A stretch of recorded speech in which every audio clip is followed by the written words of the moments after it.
this evening, babalik po tayo sa kwentuhan na talagang kasama ang kainan. Okay. Uy! Ito na po. Kain tayo, kwentuhan tayo, at tawanan tayo. This is Tahong, Tanong, at Iba Pa. Uy! Anong at tahong at iba pa? Alright. Ladies and gentlemen, ladies, ipasok na ang pagkain. Pasok! Saktong-sakto, hindi ka mahilig kumain eh, no? Thank you very much. Aba, tayo. Ba? Okay, thank you, ladies. Thank you. Asya ba kayo dito? Director talaga si Kuya Randy. Kailangan talaga i-observe, no? I-observe yung mga movements. Ikaw naman, ang sarap nito. Anong title? Tahong? Ano? Tahong, tanong, At iba pa. Iba pa. Okay. Okay, are we ready? We are So ready. beautiful fresh foods we have in front of us. Of course, your favorite. May pagkain, may 40s. Okay? Okay ka, Kuya? Tinignan ko kung ano yung pagkaluto nun. Okay. Paella. Paella. Paella. Okay, mga favorite. We heard this is Kuya Randy's favorite talaga. Oh, yeah. The 40s. Tahong, talaba, tilapia, at talong. Ito po. Bakit kayo dyan? Alam mo, Matt, sa totoo lang ha, hindi naman sa pagiging corny. Gusto ko na magbago eh. May nag-guess ako sa show mo para bumabalik yung ano ko eh. Pero ang galing. Back to the young days. Back Diba? to the... Naalala ko, lagi kami suspended. Di ba?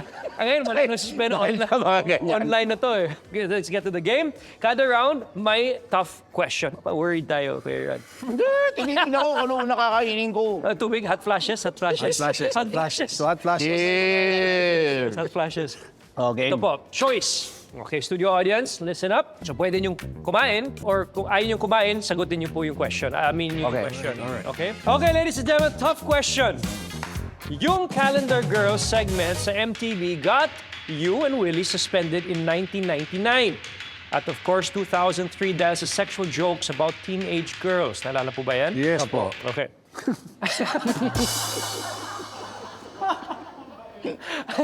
That was a long time ago to still remember. Yes po. Ilan taon ka nun? 9 years old. At that time, did you actually think you done something wrong at that moment? Kakain? Go ahead. Kakain o aamin? Aamin na lang, aamin na lang. Actually, to be honest, Matt, meron kaming direktiba noon, no? It was the first time that a noontime show of ABS-CBN, over 20 plus years, just beat Itbulaga. Okay. Okay, and that was us. Just to give context with everyone, Yeah. your noontime show, Itbulaga, were talagang rivals, and Itbulaga was number one at the Yeah, time. for sure. But when MTV came, it was the first time. So, ang management ng ABS was so happy to put us together. Kasi sila naman ang brains nun to put us together. Me, Randy, and Willie. What I'm trying to say is that may direktiba yon sa taas. So may Hindi, just be objective yourself. talaga to be number just one. be yourself. Yeah. Kung koloko kayo, koloko.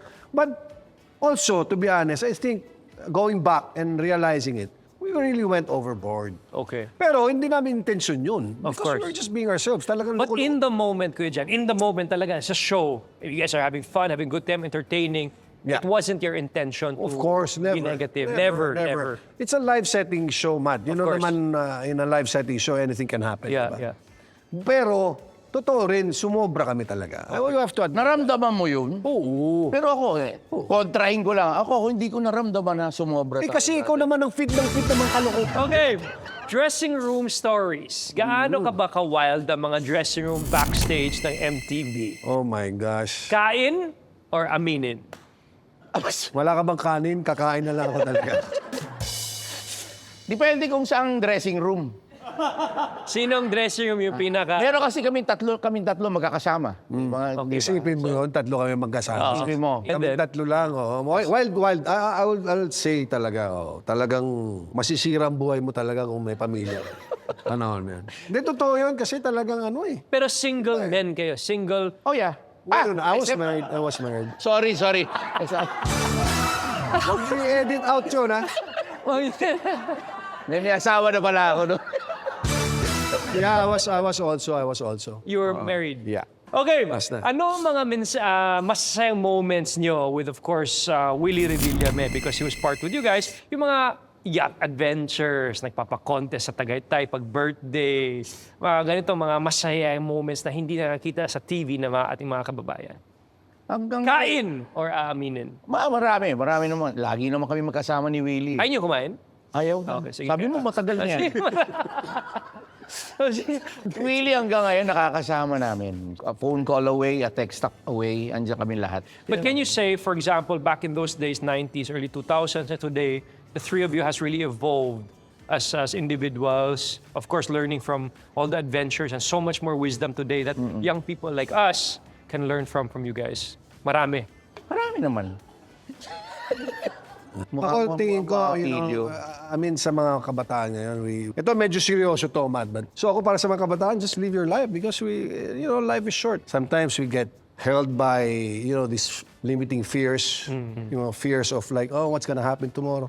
Pag na, concentrate on today, and I'll probably say, you pray every day, just live your life. Don't live your life with fears and all that because life is short. Enjoy the moment. Be in the moment. Jan Estrada, wow. And we're all getting, of course, we're all getting old kasi na rin, di ba? Yeah. Like for example, kami, malalaki na rin yung mga anak ko eh. I have a 35-year-old, pagkatapos si Raiko is 25 also, di ba? Whatever he sees kasi, yun yung mga nagiging, di ba, example. Yeah. Siyempre, you give them good example. So your eldest is 35, Kuya Rans. Kayo po, Raiko. ano yung eldest niyo? 33. Wow. I started young. Okay. As friendships with, of course, Willie, do you guys miss him as a We partner? don't because we see him. You see him all the time. But you miss the camaraderie dito sa set, kumbaga. For sure, man. We miss doing a show with him. Would you want to do a show with him in the future? Oh yeah. For sure.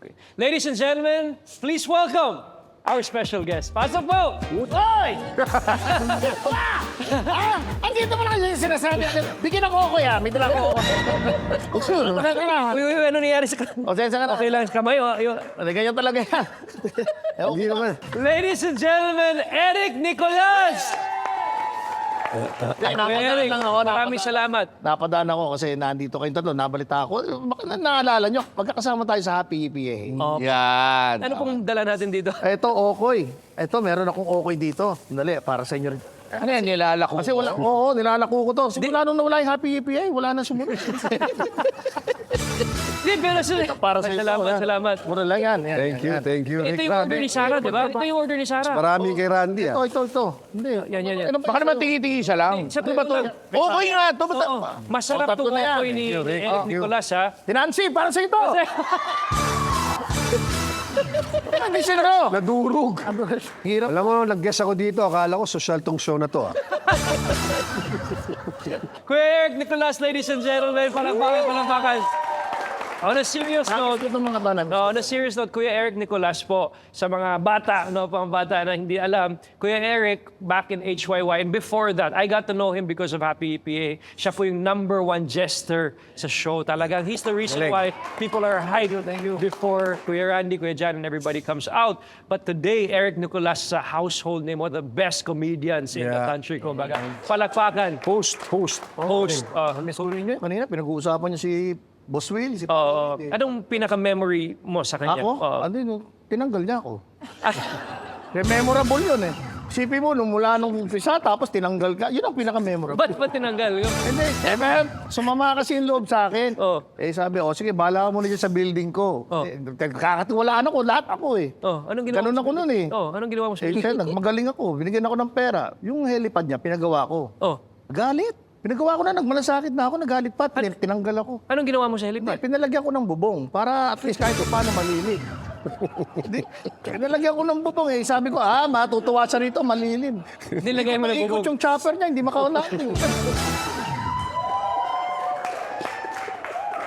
Ito, Kuya Randy, Kuya Jan, back to you, the both of you, no? Before we go to Kuya Eric again. Ano bang feeling sa ating mga kababayan dyan? Anong feeling na hindi kayo kasama sa noontime show na pumalit sa MTV? Hindi kasi hindi na kami napagsama-sama nga kasi ang nangyayari kasi lagi kami nasususpend. Pag pinagsama kami, ang nangyayari nasususpend. So siguro naisip nila gumawa ng isang show. Oo. Kasi even before Wawawi, meron pang Pero ibang may hard shows eh. feelings, nagalit kayo? Ano, Wala. No. Kasi naalala ko yun nung wala tayo sa Happy EPA sa Showtime.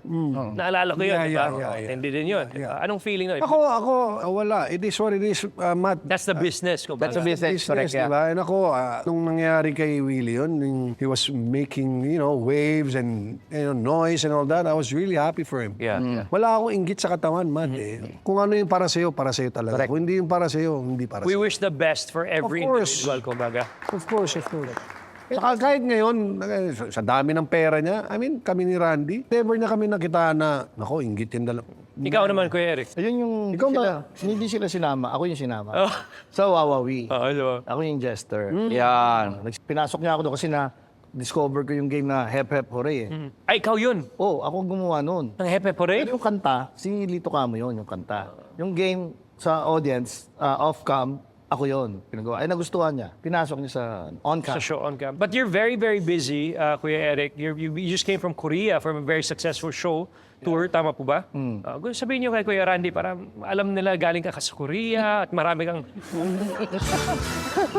Kaya Korea, nag-show ako doon sa mga kababayan natin. Galing ako ng Italy, nung Ireland. Ireland. Tsaka Japan. Galing ako doon. Sana may improve ang buhay ko dyan sa kwento.